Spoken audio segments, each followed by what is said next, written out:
everyone. Welcome to the program. This is Sunday Politics live on Channels Television. I'm Sean Kimale in Abuja.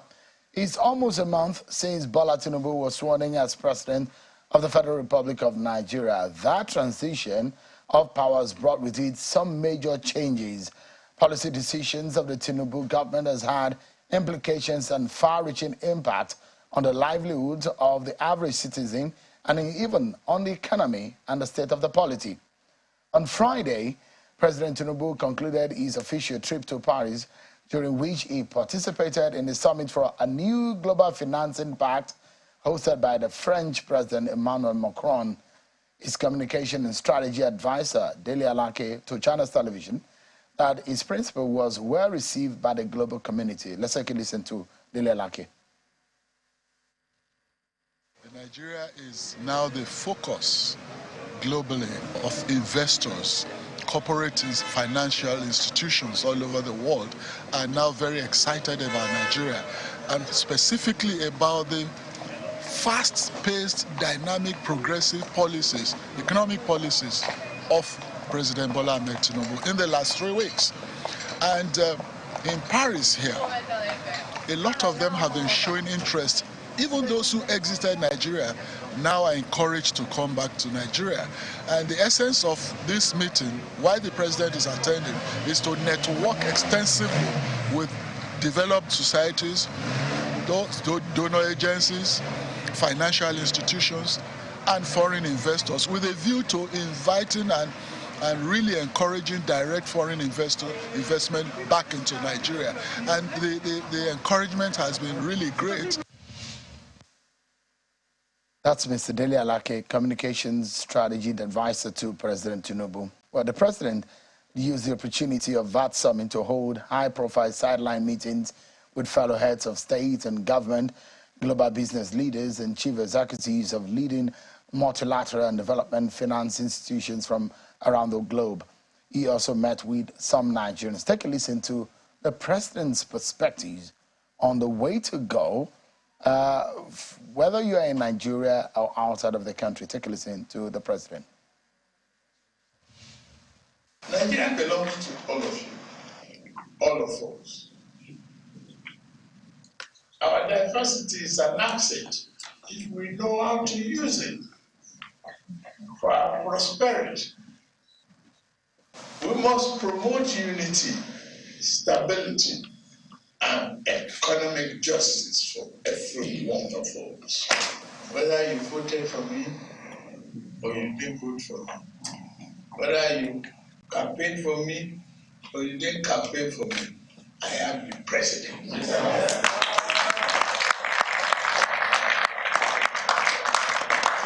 By the grace of God, I have to work on your behalf and make Nigeria a turning point for prosperity. We will change the financial system and we work for you. All right, that's the president, Bola Tinubu.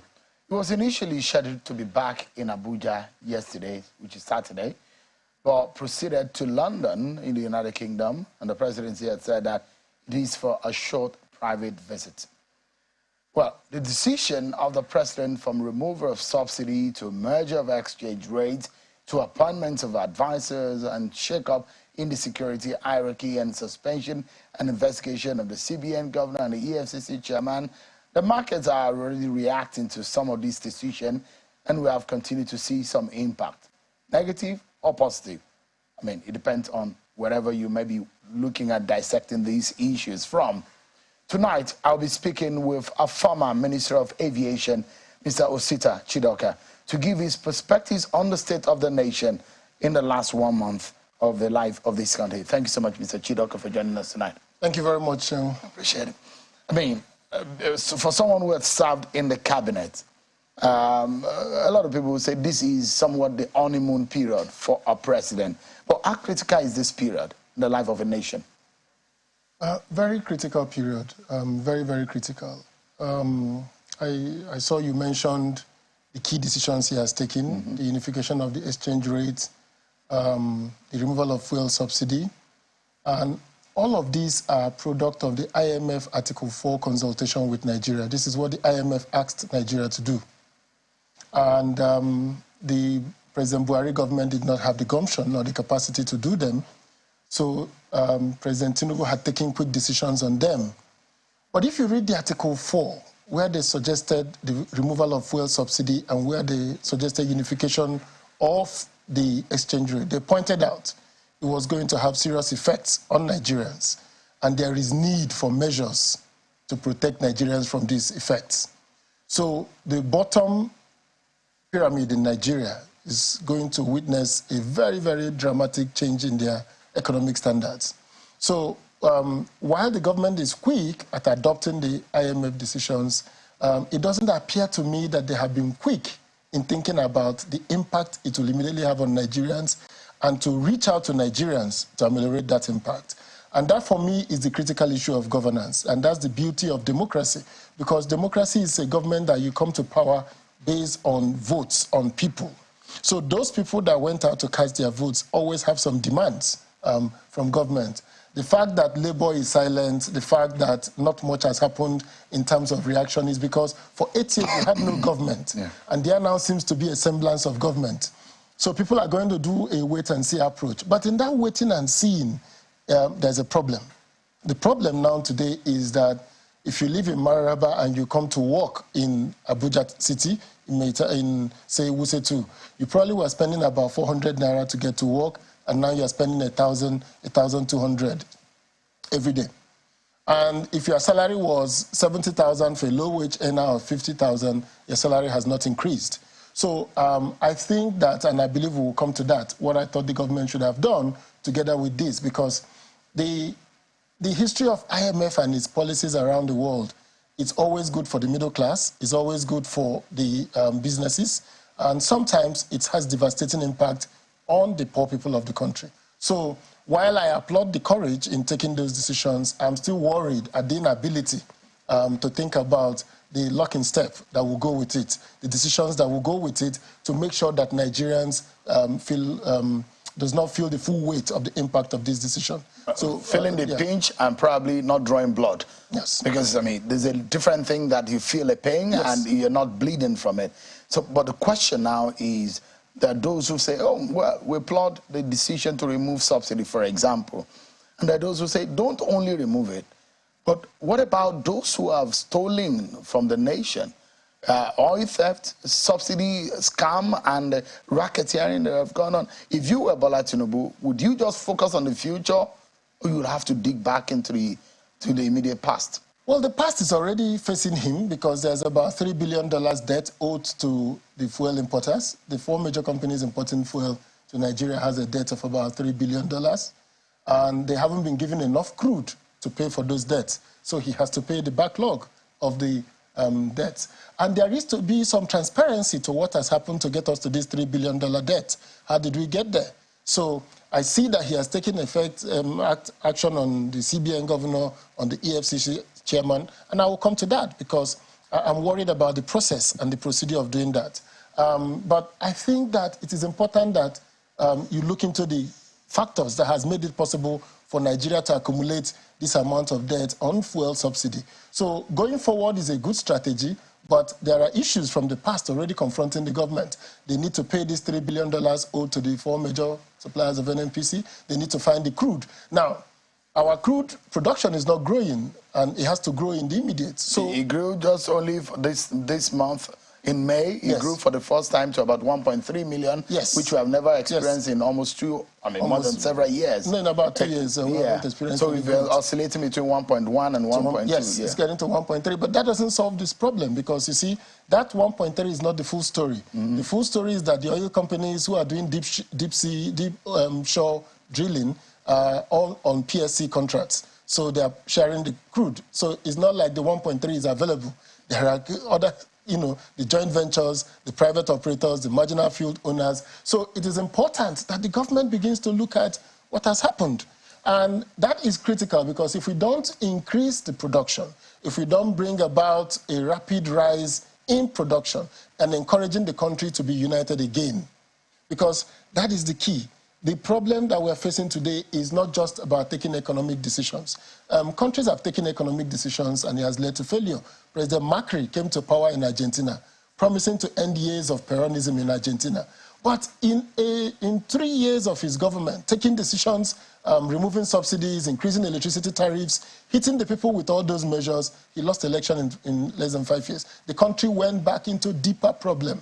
IMF had to bail them out with $57 billion. That's one of the biggest bailouts we've seen in recent times. So it is not just taking these economic sensible decisions. There is need to build national cohesion. There is need to build national trust. There is need to build a national momentum behind these decisions, because it's not just going to solve itself. I remember vividly that in the early days of President Buhari, and this over 8 years ago, and when he came with a lot of a swelling acceptance from a segment of the Nigerian people, those who voted for him and who were hoping, especially because of the insecurity in the nation and the belief that this is a general who is a no-nonsense man, I was going to change things around and all of that. But sooner than we knew it, when appointments started coming in, some Nigerians felt aggrieved about the manner in which, and criticism came about an alleged nepotism of his government on how he made his appointment. But, I mean, you talked about cohesion and the need for a national unity. Does the Tinubu government in the last 4 weeks, has it shown any kind of sensibility and sensitivity towards inclusion and principles of federal character? So I will speak as somebody who belongs to a party that is famous for its inclusion, the PDP. The APC in its history hasn't shown any sense of sensitivity to federal character principle. But I was in this country for the past 8 years when the principle was brutally violated. Brutally violated. I came on this program, I spoke about the Federal Character Commission. I spoke about the fact that our whole paramilitary agencies, 18 of them I could think of at that time, were headed by people from one part of the country. I wrote several articles about Buhari's constant violation of our national agreed principles. And for most part, people rationalized it. People argued that he was appointing people he knew. He was appointing competent people. So I find it objectionable for people who did not say a word when this country was brutally harangued by a government to now talk about issues of appointment and sensitivity in 4 weeks. I feel that that's a violation of decency. So what we need to see is that at the end of the day, the PDP plotted out a zonal structure that worked for it. So for us, the first 6 positions in Nigeria are the president, the vice, the Senate president, the speaker, the chairman of the party, and the SGF. Those are the 6 people that we normally give to the 6 geopolitical zones. So I want to see how the APC will do that. Already, the election has already given Southwest, Northeast. We're already seeing a South-South Senate president. We're seeing a North-Central speaker and a North-Central SGF and a North-Central chairman of the party. So I'm waiting to see how the APC will go to sort out that 6. Then I'm waiting to see how they will do the 6 the ministries in Nigeria, whether they will grade them in terms of their effectiveness in governance. So for PDP, there were 6 key grade A ministries, 6 grade B, 6 grade C, and every zone got 1 of each. That way, there was a sense of inclusion. In the paramilitary sector, military sector, so I think it's still early days for the president to talk about I wanted his appointments. I wanted you to look at one of the areas that some critics of the Buhari government came out vehemently against him was his appointments of security, the service chiefs, and critical security positions. I'd like you to look at how we tried as much as possible to place these appointments in the different region and states of the service members of the service chiefs. So if you look at it, for example, the NSA from the northeastern region of the country, the IGP from the southwest, and the chief of army staff also from the southwest.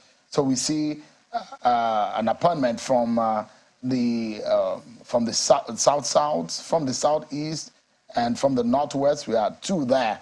So from these are just about 7 or so appointments so far made within this sector.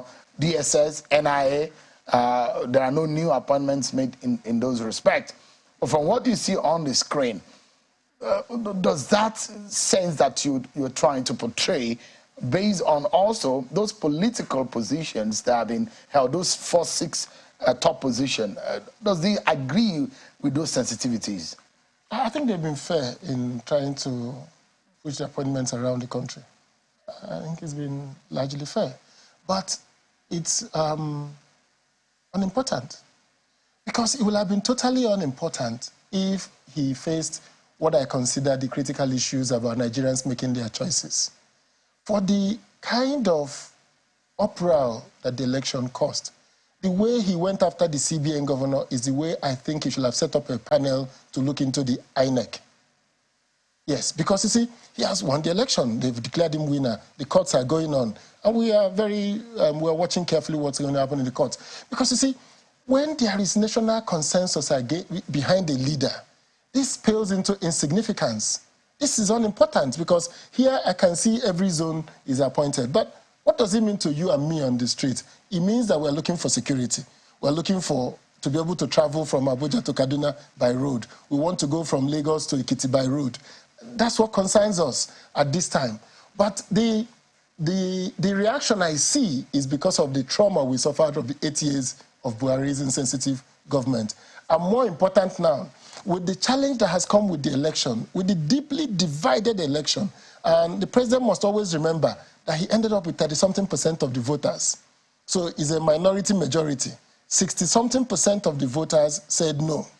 So in trying to win back the people's confidence in our electoral process, in trying to win back our people's trust, that what matters is who do Nigerians want to elect. And once we elect him, we will trust him. Because you see, the Nigerian constitution is such a beautiful one. You cannot be president of Nigeria without winning across Nigeria. You must get 25% in 24 states. You must. That's the first, after winning majority of votes, you must get 25%. So, meaning that every president already has a pan-Nigerian mandate. So what is happening here is that for us to trust that that president is our president, we've elected him, we must trust him to take decisions about bringing people who will carry out the job while respecting our national diversity.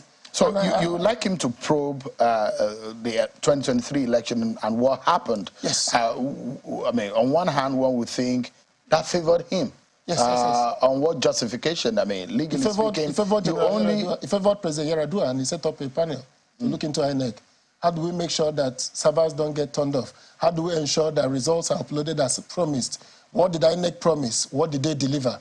Those are not the issue of whether he won or lost. And again, one will also look at the fact that there is a legal process ongoing. It doesn't matter. Won't that also No, it doesn't matter. It doesn't matter the legal process. Because President Yaradua made that point. What is happening in the court is a different matter. You present evidence, the courts listen to it. But what is more important is getting Nigerians behind you to say, I won this election. I hear the issues people have raised. And I think that our election shouldn't cause this kind of issues.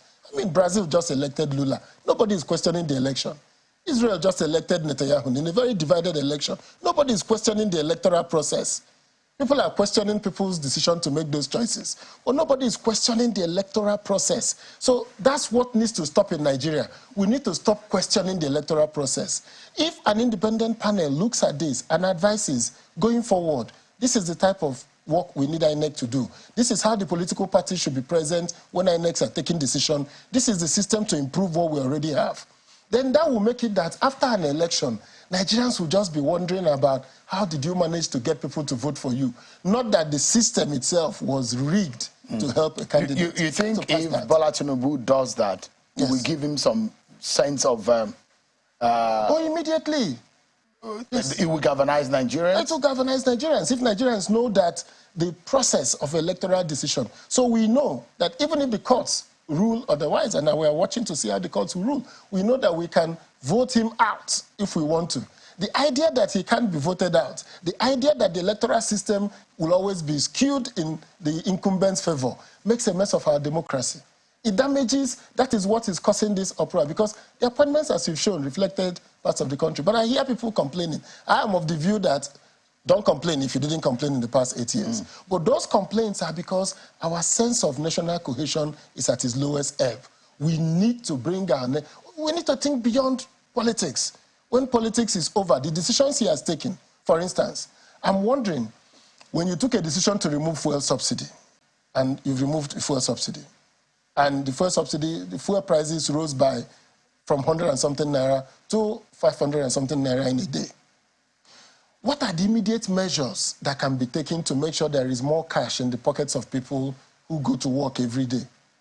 If I was thinking with him, I would have said immediately, 3 things I can see immediately. I said, remove the charges for bank transfers in Nigeria, the 26 naira and the 56 naira, cut it immediately. That money goes to the banks and they're just enriching themselves. They've made a one-time investment. The banks are charging us for account maintenance fee. They're charging us for sending SMS. They're charging us for, they call it COT on transactions. So why are we paying for transferring monies that belong to us? We're paying 26 naira and 55 naira. Remove that immediately. Or make it a flat rate of once a month. You can charge 100 naira for IT support. So that puts more money in the hands of people. Second one is that our pension scheme has accumulated a lot of money. And that pension scheme now requires people to pay, I think, 12% of their salary, 12%. From the employer's side. So I'm thinking that you can reduce the amount the people are contributing for a 1-year period to allow more money, or 6 months, depending when your ministers will come, when your government will do this. So that way, immediately from the salary, next month's salary, another 10,000, 5,000 naira, 10,000 naira, as the case may be, enters into the pocket of the people who go to work every day. They're able to pay their transport fare, because they need to go to work tomorrow. We can't wait till when you take a decision on how to ameliorate the suffering. I mean, when you talked about the review of the processes in INEC and the post-mortem of the 2023 election, INEC says it will begin that process in another few days. What do you make of INEC's decision to do that? INEC has no capacity to do that. INEC is a disappointment as an agency. The INEC chairman and the INEC executive, I'm totally disappointed in them. I do not trust any process that will come from them. If you had your way, what would you do with INEC? I will remove the INEC chairman immediately. What would you say, on what basis? For just not delivering on the electoral process, for not just delivering, for creating this kind of system where the elections that has happened in this country, the whole international community that observed it said something was wrong with this election. This election did not meet the standards. 2015 remains a watershed. 2019 was less than 2015, and 2023 is almost worse than the 2019. Why are we on this path of descent? Let me take you to Emefiele and Bawa. You seem to have a grouse about the process of the arrest and investigation. Yes. What do you think went wrong? It's when the central bank is an independent organization, we have to be careful how we treat the people who occupy those positions, even when they act in an egregious manner, even when they do something wrong. The reason being that we don't want to intimidate occupants of that office. Using the secret police to go and arrest them, fly them in, share videos of handcuffs, getting the EFCC chairman to come to report to the DSS, makes it difficult. I mean, I can't understand an FBI director under investigation. He will be investigated by the FBI. They have an ombudsman. They will have an internal process. An internal process. After which, if they find him guilty of any misbehavior, they forward it to the police for prosecution. I'm disappointed that we're still thinking in this gangster method. We saw Magu removed as chairman of EFCC, arrested in broad daylight with guns, with police, everybody. He's a police officer. He could have been invited to police headquarters and told, hey, sit here, we're taking your statement. Why that show? And then afterwards, the government went ahead and promoted him to AIG. So I don't even know where. And there was a Justice Salami committee report, which was never made public. Never made public. And if you look at, you look at the EFCC, for example, Ribado, the first EFCC chairman. Yes. He never, he didn't spend out his term. Nobody finishes his term in the EFCC. Farida Waziri never spent out her term. Ibrahim Lamode never spent out. Ibrahim Mago never spent out. And now the young man, 42-year-old Bawa, is also gone. So there are those who believe that there is something wrong with our chair, and perhaps he's been bedeviled or cursed by incessant manner in which they have removed. I mean, perhaps, you've been in the civil service, the core of the civil service, to becoming a head of an agency and becoming a minister. So you understand some of these processes, but give us an understanding of what could be done. An EFCC chairman seems to be one of the most powerful people as soon as they assume office. But then, in an inglorious manner, they have been removed from office. What could be done to salvage that office? Nothing is wrong with the office. What is wrong is our Nigerian leadership mentality. When Bawa assumed office as EFCC chairman, I wrote him an open letter. And in that open letter, I warned him. I said, I'm writing this letter because, like you, I became a corps marshal at 35, so I know how it is to be young and head an agency. So I gave him some tips on how to survive. I said, the government of the day will want to use you. Be careful, because there will be a day of reckoning. But I don't think that's the issue. In a democracy, these institutions should have processes for adjudication and trial of their members. The ombudsman system is lacking in our key independent institutions. There is no need for president or the DSS to order, arrest, and capture you and manacle you. It's just not right. Because, you see, when people looked at what happened to Magu, what happened to Farida, what happened to Nuhu, everybody is afraid to do the work of fighting corruption. Don't forget, the EFCC chairman is supposed to be investigating, including the president. Now they are intimidating them. The police commissioner in Israel is investigating Prime Minister Benjamin Netanyahu. He's investigating him. He even won an election again, and he's going to see if he can change the law from the courts. But the police commissioner is of the view that I have 3 investigations before me, I will conclude them. So even when the government, even when Benjamin Netanyahu cried out and said this is political witch hunt, the commissioner said, no, please face your business. It's not, we're here to do our job.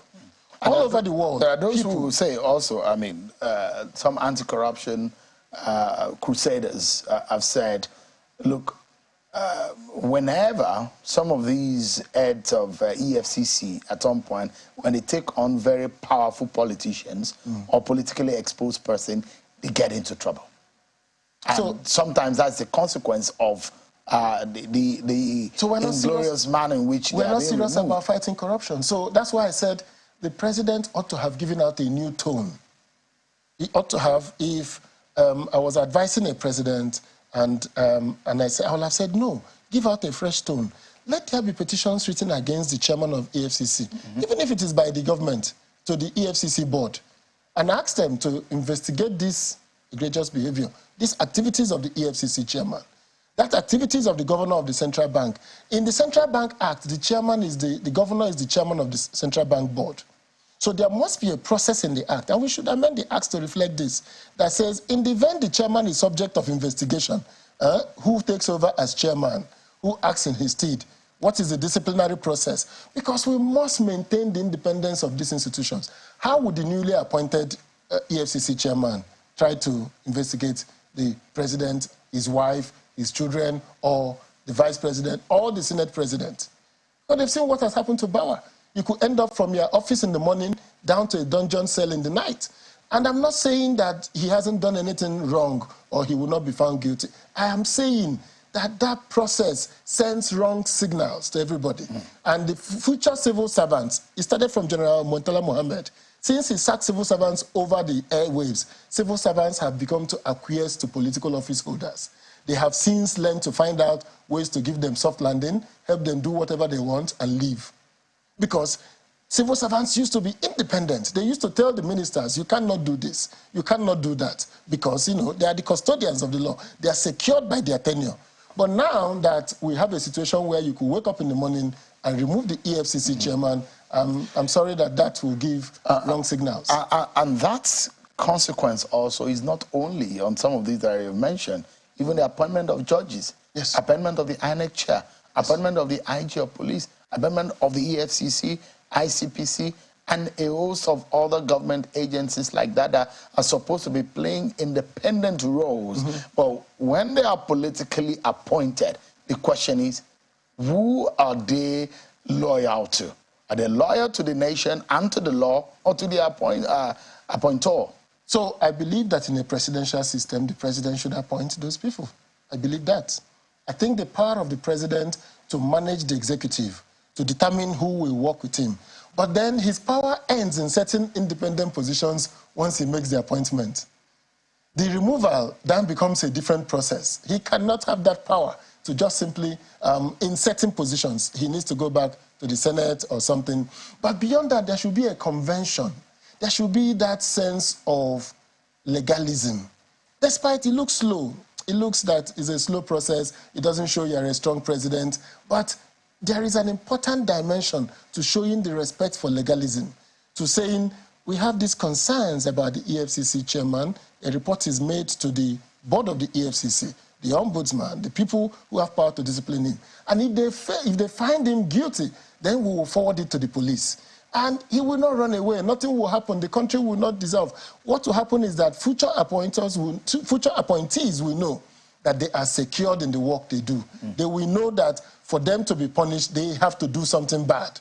So if you don't do anything bad, you're sure that you're secured in your office. Let's take a breather. And when we come back, I'd like to get your view on the consequences of the removal of subsidy, the merger, and you touched on it earlier, but I'd like you to talk on a bit more on the effect and what you think could have been done to be able to ameliorate what is now looking like a painful execution of these policies on the lives of many Nigerians. We'll take a break, and when we come back, I'll continue and closure of the conversation with Mr. Osita Chidoka, a former Minister of Aviation, and then afterwards we'll be speaking with the founder of Budget, Mr. Shewoni Wide. A lot of those who say cost of governance is a major crisis in this country, and if it's not cut and managed properly, we are headed for a doomsday. We'll be talking more about all of these issues when we return from the break, everyone. You understand? Thank you so much, everyone, for staying with us on the program. Mr. Osita Chidoka is our former Minister of Aviation, and we've been having conversation on the state of the nation, the Tinubu presidency, and some of the policy decisions that we've seen in the past days. Let's continue with the conversation. So I was going to ask you about the effects and outcome, the implications of some of these decisions, the subsidy, for example, the attendant consequences that we've seen, rise in the cost of transportation, and you had said that there should have been some foundation laid before that policy decision was made. Now that that has happened, it doesn't look like they're rolling it back, although Labour has said they need to go back to status quo. But I'm not seeing that happening. I don't know. But now that this has happened, going forward, I mean, what do you think could be done? So I think that there is an immediate need to begin to ameliorate the impact of this. And one of them, I think, and let me outline it the way it comes to my mind. The first thing I would have wanted to hear was government's conversations about the cost of running government. I would have loved to hear that the National Assembly, the new people coming in, the cost of housing them and doing this is taking a 20% cut on what we paid the last time, just to make sure everybody is getting the pinch of what we're doing. I would have loved to see something that nobody is having the conversation about in Nigeria.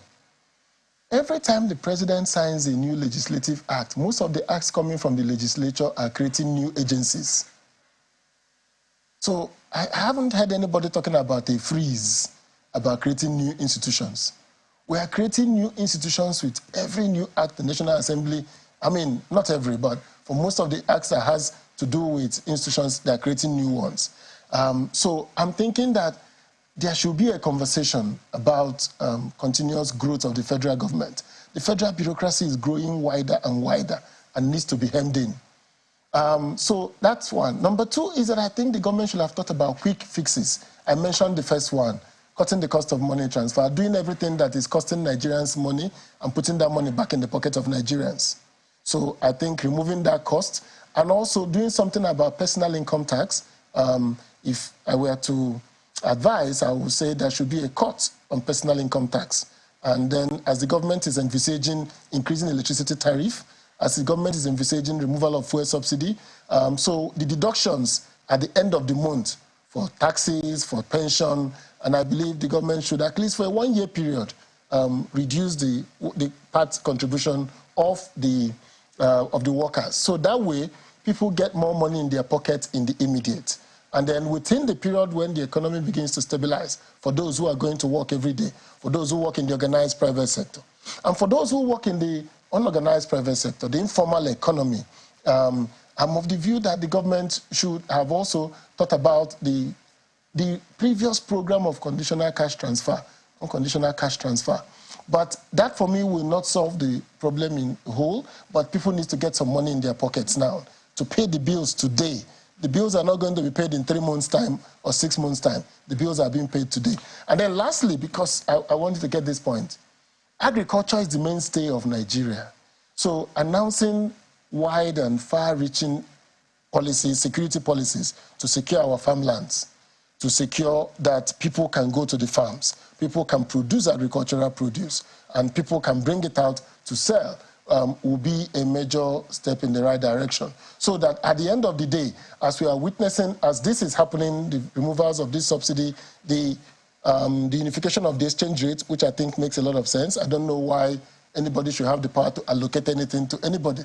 I've lived in many countries and I've never heard anybody saying, I'm going to buy dollars because I'm traveling. No, people just travel. They hold their card from their banks. If the dollar is 700 naira on that day, that's what it exchanges. If you want to spend your money, that's what you spend. If you want to send your child to school abroad, pay the 700 naira. That's the cost. So I think that we need to quickly move on those things. But more important, the empathy, the social impact of these decisions.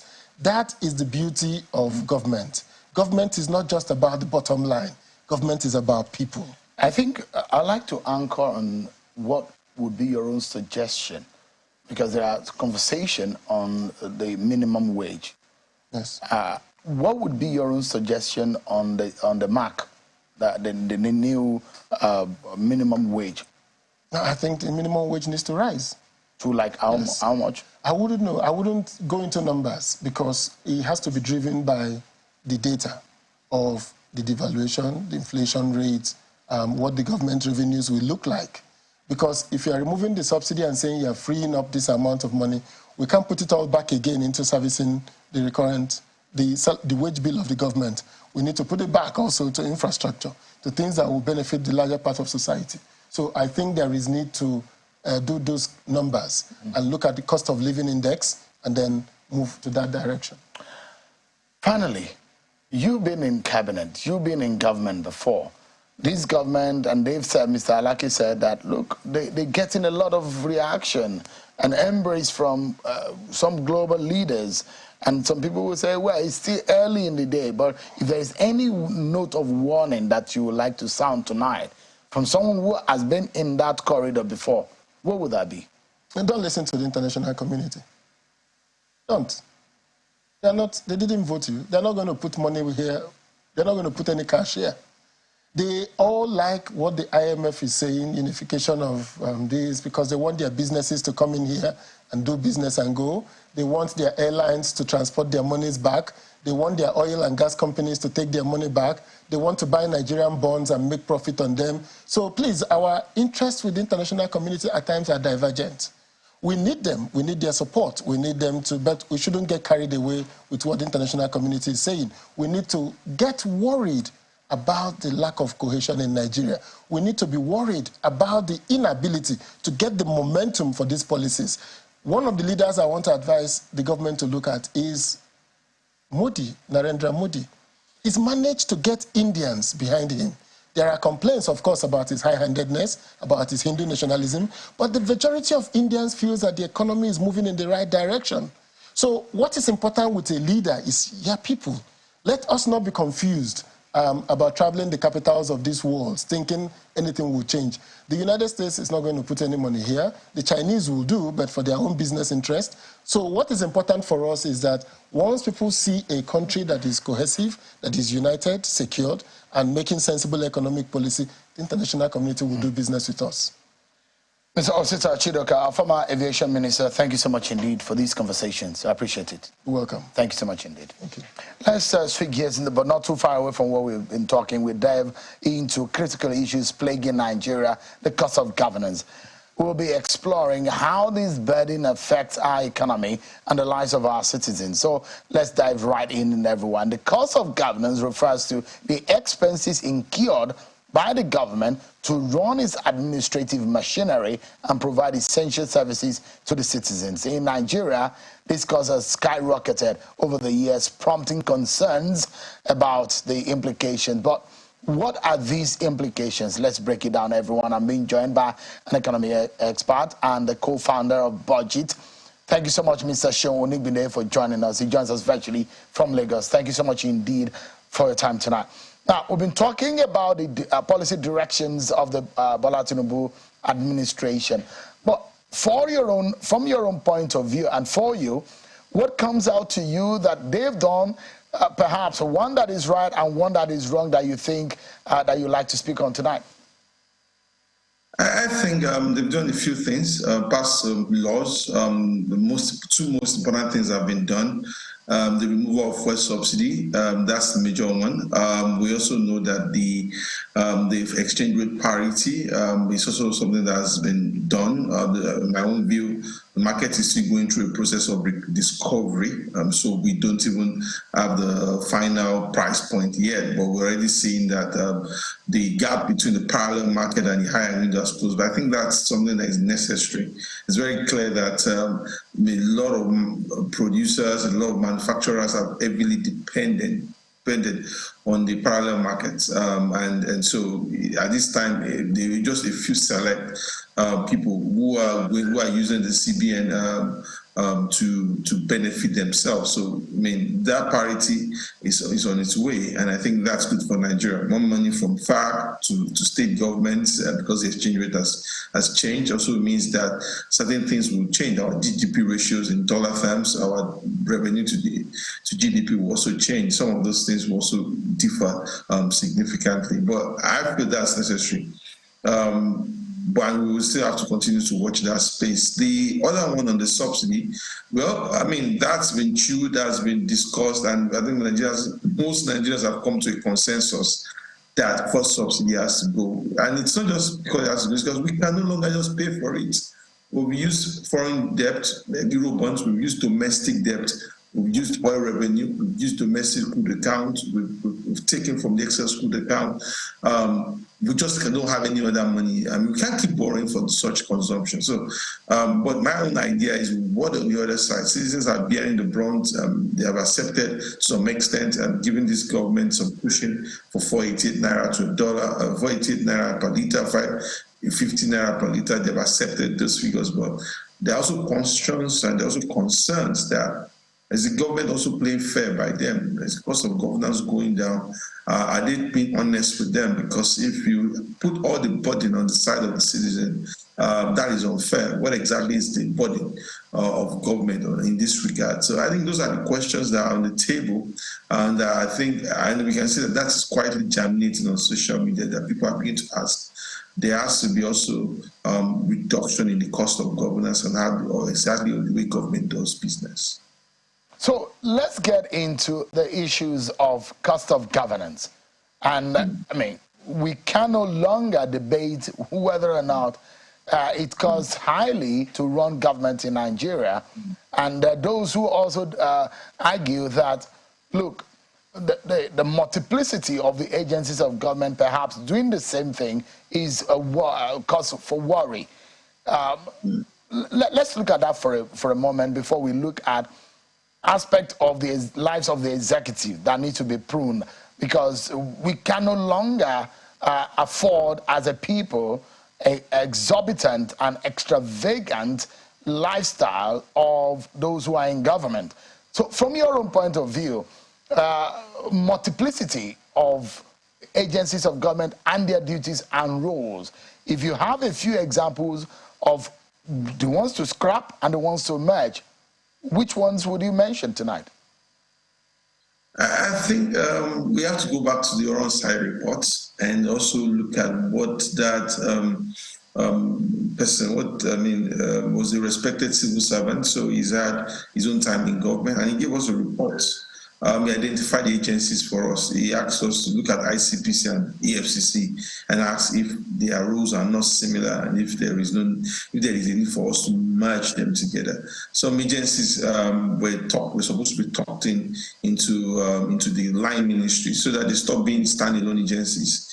But there are bigger problems here. But when the Rosai report was published, Nigeria's, if you look at almost the National Assembly, over 60% of the bills in the National Assembly are establishment bills. So constantly we are establishing new agencies, new things just to make sure that we have development go around the country. Everybody wants to put some form of federal government presence in their community, and that's a big problem. So in my own view, there are agencies that we need to go back to and ask ourselves if this is necessary or not.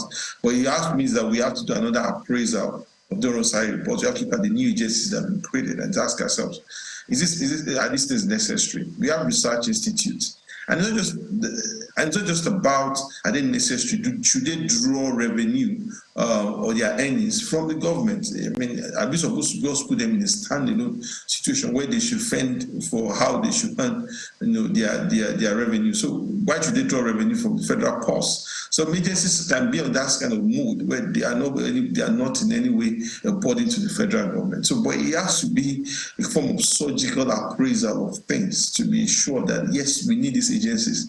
If we need these agencies, we know how many number of people do we need in those agencies. Because when we look at cost of governance, I see it in three ways. I see the lifestyle of public officials first, as when we talk about cost of governance, that people see a government official moving maybe 20, 25 car convoy, yes. Or people see you buying newspapers or, beyond a reasonable, for not just reasonable amount, or they figure out our travel, the contingent to travel with, or they look at the overheads of government and the lifestyle of government. Every time they're buying brand new cars for ministers, for head of agencies and things like that, people want to see that and say, you can't have people struggling. Nigerians, going through it hard and a difficult time right now, and you have those in public office lounging or enjoying themselves. So that perception has to be something that has to be clear, And the other part is also the agencies and ministries that draw funds from the public treasury. How many are they? Do we need to close some down? Do we need to open some up? And the third part is the cost of public contracting. Are we certain that we have looked at public contracting surgically and asked ourselves, if something costs 10 naira in the public market, should it not cost 10 naira in government and documentation? And that's the kind of thing people look at. The way I see public cost of governance, you want to ensure that there is no waste in how public officers conduct themselves. You want to be sure that there is no waste in how we pay people who are unproductive, or agencies that are not necessary should exist or should exist as a department, or should stop drawing revenues or resources from the federal government. And you want to be also sure that, we don't do public contracting the way we are doing it, because at the end of the day, we keep borrowing money, we keep putting ourselves in a lot of debt, and we ask ourselves, if I spend 70 trillion naira over a period of 8 years, did I get 70 trillion naira worth of, investment or payment into government personnel? So that's the questions that we have to bring to the table. All of efficiency is required now from the Nigerian government, if the people would actually trust their motives for what they are doing. So, there are a few information you put up here in some of this, the information on the slides that you shared with me earlier. Could you shed light on a few? You talked about project outside NDA's mandate, and there are a few of them. Maybe it can be an example of what you were talking about, is it? Yeah, that's it. And it's something that the former National Assembly, Ninth National Assembly, and anomaly that crept in. Before we had the constituency project, which is 100 billion naira. And every National Assembly member puts whatever they like in that bucket, and some of them do street lights, some of them do roads, some of them do empowerment projects. But we don't agree with that. We think that situation is flawed. But an anomaly has now crept in, and which is really, really dangerous. And I hope President Bola Tinubu would hear this and would pay attention to it, because everybody, because you sit in an agency, for example, you might sit in a committee as a member of the National Assembly overseeing NIPSS, which is a policy and strategic outfit, based in Kuruchos. Then you stuck in a road construction in Alimosho local government. How is an agency in Kuru supposed to be doing road construction? Right. How is, those are the situations. So you gave this example. Let's look at this example. Federal College of Dental Technology and Therapy, Enugu. You gave the example of Federal Polytechnic, Ukana, Akwa Ibom. Can you give us a vivid example of how this is detrimental? Because if an agency does not have the mandate or the technical expertise to do certain things, at the end of the day, what you get is just waste. Who's going to prepare the bill of quantities? Who is going to ascertain that the project is done at the level of value for money? The team or the organization doesn't have the capacity or the mandate to do that. And we've spoken about this, that it is extremely wrong for people, especially at the National Assembly and also at the executive, they're also guilty of it, to just talking projects in the budget in an haphazard manner. And you now put the whole of pressure on the executive through the Accountant General's office and the budget officer, say this project must be executed. We're spending billions of naira on this kind of things. And I pray that in the 10th National Assembly, such things do not happen. And the only way it would not happen is that the executive will not incentivize it. Put those projects in the budget, then the executive should not implement them. But in a situation where you find that a border community development association is constructing roads, somewhere community in Ibadan, it just doesn't make sense. So, Mr. Onibinde, I looked at the issue of the debt profile and what the DMO said, and they said, look, for Nigeria not to enter into trouble, and first and foremost, there's a warning by the DMO about and the manner in which this present government should take on the issue of debt and borrowings. They've cautioned the Tinubu government not to go ahead and borrowing extravagantly, and they've also said that, look, we need to make a certain margin of revenue generation if we can match the ratio of debt servicing and revenue generation, or the GDP ratio. Any of these, that if you're not careful, we're going to enter into trouble. I don't know if you saw that communication from the DMO. I saw it, and I thought it was professional. I felt like that's what we expect of public agencies. They should be able to say the facts, irrespective of who's interested or who cares about it. And I'm happy that they were able to say this. This is not even the final position of our debt. I feel we hold more than this. By the time when all the ways and means kick in and all of that, sure, public debt will be higher than this. The thing is that our revenue is a huge problem, and our efficiency in terms of spending is another problem. And those are the examples I was making previously. But we have a poor revenue structure, and the only way we have to be able to do that is to, one, optimize what needs to be collected.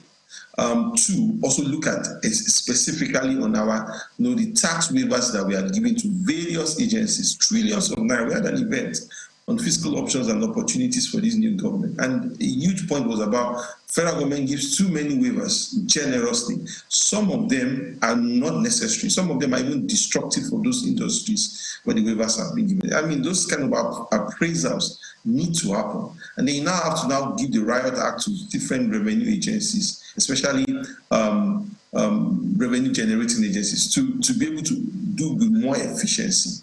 So our revenue, if you look at our debt to GDP, is still within permissible levels. But if you look at our revenue, when you look at debt servicing numbers and compare that to revenue, it's outrageous. It's beyond normal level. I've not seen any financials of any country, in every respectable country, that's spending around 80 to 90% of its revenues, especially at the federal level, on debt servicing debt. Something has to be around that. Yeah. So two quick questions so that we can anchor. One is appointments are going to be made.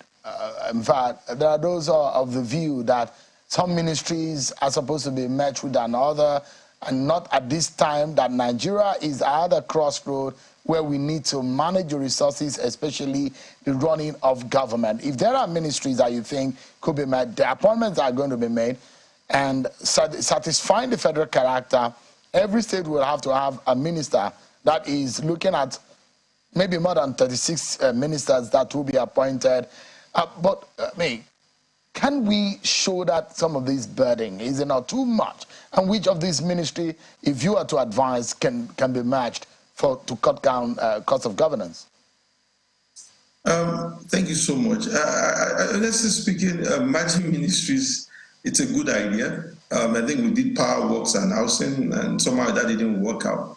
I think the major problem is the size of ministers. Somehow we need to go back to that constitution and say we don't need 36 ministers. We could do well with 20 ministers. And when we are honest about it, because at the end of the day, even if we merge ministries, we still create a cascade of the super minister, minister of state 1, minister of state 2, and things like that. I mean, some of those things are unnecessary. For example, it's not about even merging them. We just need less people and the ministry. We have a minister of education, we have a minister of education, a minister of health, we have a minister of health. There's no point having a minister of state for education, minister of state for health. For what purpose? Minister of labor and productivity should just be made of labor and productivity. The ministries are tightly fitted to some extent. The question is that we just need one person to man them each, and one woman or woman to lead them, and that's what it should be, not us having a minister. But I think Barrister Festus Kiyamo also mentioned about the abnormality somewhere around the Minister of State. I pray, but this is a constitutional issue. It looks like the president's hands will be tied, but he can set up his own. It could be simple as the president will appoint 3 persons at least from every geopolitical zone, and I think that's just fair enough. Well, we hope that things will move in the right direction. But thank you so much indeed, Mr. Sean Oningbide, an economic expert and a co-founder of Budgie. Thank you so much indeed for your thought tonight. It's a pleasure. Thank you. And that's our show for tonight, everyone. Many thanks for watching. I'm Sean Kimada. I'll see you tomorrow at 7 p.m. Bye-bye.